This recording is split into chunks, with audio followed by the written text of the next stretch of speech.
All right. So here's what we've got. We've got our main menu. The first thing we need to do is create a character. And if you notice, when I hover over this, it says Ashara realm. That's because it doesn't give you a list of realms to choose from just right off the bat anymore. Now you have to go up here to your realms. And the thing about realms is you notice these are all normal realms that are for new players. And it was trying to put me into Ashara. This is one of their newer servers. It's like their overload server where they're trying to get people to get on this server because their other servers are overcrowded or whatnot. I don't agree with how they're doing it, but my personal opinion is to always go with a full server. This might seem counterintuitive, but the thing is this is a multiplayer game. And if you want to be able to do content where you need other people, you want to be on a server or a server group where you have access to more people. Now, most of my characters on my normal account are on Area 52. I've got a couple on some other ones like Illidan, stuff like that. I want to go ahead and stay away from those servers just so that I'm not getting any kind of, I don't know, uh, help from people that might recognize me. All right. So we're going to start on, let's pick a random one. You know what? I've never played on Hellscream. I've never played on Gorfine. I don't know what the server atmosphere is like on some of these. The other thing you want to think about is the server economy. These full servers tend to have a much better economy. There's going to be those items that are really hard to get, and on the lower population servers, they're going to be so expensive you're never going to be able to get them. But on the higher population servers, more than one's probably going to drop, and those two people are going to be competing against each other to be able to sell it, and so the prices drop. Basic economics, supply and demand. If there's more supply for the same amount of demand, prices are going to go down. So that's another reason why I like these full servers. And let's just go ahead. We'll just start with the very first one, Agrimar. Never been on this server. Let's try it out. So you have selected a full server, which can result in a wait to play. You should consider selecting a server with a low population. Do you really want to select this server? Okay, so what it's warning us about is login queues. They can happen from time to time. When the server is um, really getting bogged down by how many people have logged in, it can happen where you'll get into a login queue. This used to happen a lot. I almost never see it now. It's one of those things that it still warns you about, but it's really not an issue. We have been getting a lot of DDoS attacks on the WoW servers lately, and that can cause queues. But that's actually more along the lines of just logging into Blizzard itself, not logging into one of your World of Warcraft servers. Like, you can't even play Overwatch, let alone play World of Warcraft.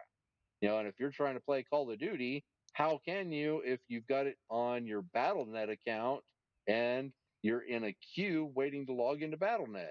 So really, the server queues are more to do with nowadays with the BattleNet services, not so much with the World of Warcraft servers themselves. So yes, we do want to select this server. All right, we have now selected Agrimar and we're going to create our new character, right? So let's see. This is a big decision. You know, Before we jump into picking a class, because we've got hunters, warriors, mages, monks, shaman, rogue, priest, war. We got a whole bunch of classes that we could choose from. This is like some overload shit going on right now. I'm looking at all this going, I have no fucking clue what I'm doing. Which one do I choose? Which one's the best? Which one should I choose? Man, I want to be the baddest motherfucker around. Which one is it? I'm going to tell you right now, they're all really well balanced. When it comes to power, you're really not going to find that much difference between one and another. There are meta specs. You will see on websites tier lists where they say that right now Fire Mage is the fucking thing to play. And realistically, what it comes down to is they are looking at the top players in the top gear and how they're all competing against each other. If you have 10 people who are all in the best of everything, and these are the best players, then yeah, you're going to find out of those 10 players, the Fire Mage is doing about 3% better than the Unholy Death Knight. And really that's what it's about is those small percentages. When realistically, the people you're going to be competing against is yourself. You're going to be competing against yourself. You need to be working on your gear, getting your item level up, making sure that your gear has the correct stats, and just doing as good as you can with the character that you're playing. Some characters don't do so well in the beginning of end game content, and that's because they just don't scale very well without better gear. Things like a warrior. An arms warrior is going to be dual wielding two-handed weapons. And if you can't afford two-handed weapons of the highest item level, you're going to be doing a bit lackluster damage. But at the same time, once you do get, those two badass weapons you've been trying for, you're going to see a major increase in your DPS. And as I'm recording this right now, Arms Warrior is doing really well in the tier lists, and it has to do with the fact that the guys who are in those lists are ones who are geared to the teeth and they're playing it well. Arms is a pretty simple spec to play, and they just dish out pretty damn good damage considering the gear that they're dealing with. The thing about character selection is that there are three main roles that we need to talk. The main roles are tank, healer, and DPS. Your damage dealers, your healers, and your tanks. When it comes to a class, some classes are meant for a certain role. Some classes are meant for other roles. But realistically, some classes can do all three roles just fine. Right? Some classes only do one. Hunter, for example, only does DPS. They don't do anything else. Now they have three specs, so they have three different ways of doing DPS. Don't get confused about the roles and the classes because most classes can do just about any role, but there are limitations. That's also what this series is about. Um, some roles are harder to learn, but give you more control. Some roles seem simple, but they put you in a high pressure situation fast. So I'm going to break it down real quick. Okay. Healers. Healers keep the group alive. You're watching health bars, clearing debuffs, and reacting to incoming damage. Some people just love that kind of high stakes reactive play. You are reacting to everything. Damage comes in, you've got to take care of it. Can you take care of the damage before it comes in? Do you know that damage is coming in and you might be able to do something like put a shield on somebody? Great. Personally, not my cup of tea. I love good healers. I respect healers. I'm just not a very good one. So I don't enjoy the way that that role plays, and that's okay.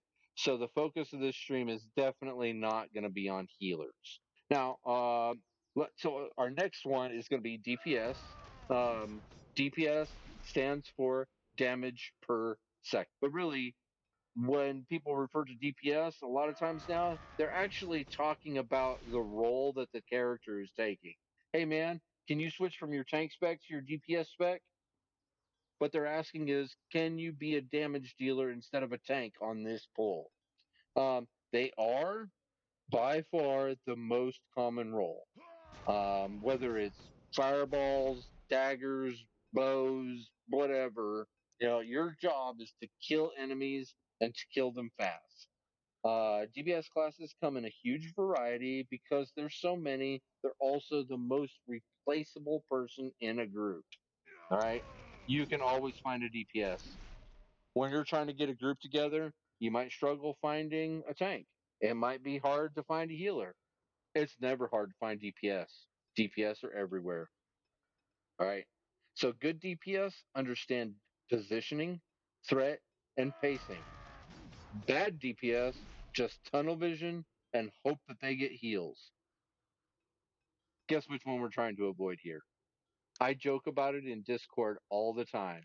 People will say things like, "Oh, hey, standing in the fire will give you a buff that helps your damage." And they're joking because standing in the fire will kill you. The joke that I like to use is, it's crazy. I like standing in the fire because every time I do, I'm suddenly getting healing from everywhere, and I can't even figure out why. I don't know what I'm doing to get these heals, but man, I like getting healed. So every time I can, I stand in the fire. And this is a joke. It's retarded. Don't do that. Don't stand in the fire. All right. So that takes us to our next one, which is tanks. All right. The tank. The role that gets the least amount of love from new players. But really, it should be the first one you try. Tanks control the fight. They lead the group. They learn the mechanics first. You don't just play the game, you understand it because you're the one doing the pulling. You're the one keeping positioning. You're the one that's keeping everything together. The healer is keeping you alive, and they are super important. But you, the tank, are the one that's leading. You are the one that's doing the pulling. You are the one that decides what's going on. The tank. All right. So does that come with pressure? Yeah. Yeah. But that pressure teaches you faster than anything else. And the truth is, every tank class can also DPS, and some of them can even heal. So choosing to start as a tank doesn't lock you in. It sets you up with the knowledge you'll need no matter what role